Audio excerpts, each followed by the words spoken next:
அன்பான பெற்றோர்களுக்கு வணக்கம். உங்கள் வீட்டில் இருக்கக்கூடிய ஒவ்வொரு குழந்தையும் ஒவ்வொரு விதம். உங்களில் யாருக்காவது 5 விரல்களும் ஒரே மாதிரி இருக்குதா? இல்லை. உலகத்தில் யாருக்குமே ஒரே மாதிரியான கைரேகை கிடையாது. கைரேகைக்கும் நம்ம மூளைக்கும் நெருக்கமான ஒரு தொடர்பு இருக்குது. இது பல பெற்றோருக்கு தெரிகிறது கிடையாது. அதனால தான் பல வீடுகளில் பெற்றோருக்கும் குழந்தைங்களுக்கும் இடையே சண்டை வருது. பல பெற்றோர் எப்போவுமே நான் சொல்வது செய்வது எல்லாமே கரெக்ட் அப்படின்னு இருப்பாங்க. எப்போவுமே குழந்தைங்கள தான் குறை சொல்லுவாங்க. அதற்கு பதிலாக குழந்தைங்கள புரிஞ்சிக்கிட்டா எல்லாமே ஸ்மூத்தாக போகும், ஃபேமிலி ஹாப்பியாக இருக்கும். ஒரு உண்மையை சொல்லட்டுமா? பெற்றோராகிய நாம் குழந்தைகளாக இருந்துட்டு தான் பெற்றோராக இருக்கிறோம். ஆனால் குழந்தைங்க தான், பெற்றோர் ஆகலை இன்னும்.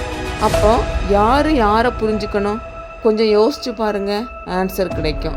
நீங்கள் உங்கள் குழந்தைய புரிஞ்சுக்கிட்டு வழிநடத்தினா மட்டும்தான் அவங்க ஃப்யூச்சர் பிரைட் ஆகும். நீங்களும் ஸ்ட்ரெஸ் ஆகாமல் இருக்கலாம். உங்கள் குழந்தைய புரிஞ்சிக்க தெரியலையா?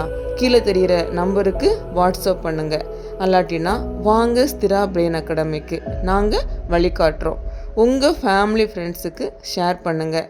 நான் சொல்கிறது சரின்னா கரெக்ட் அப்படின்னு கமெண்ட் பண்ணுங்கள். இன்னும் பல நல்ல தகவலுக்கு சப்ஸ்கிரைப் பண்ணி எங்களோட இணைந்திருங்க.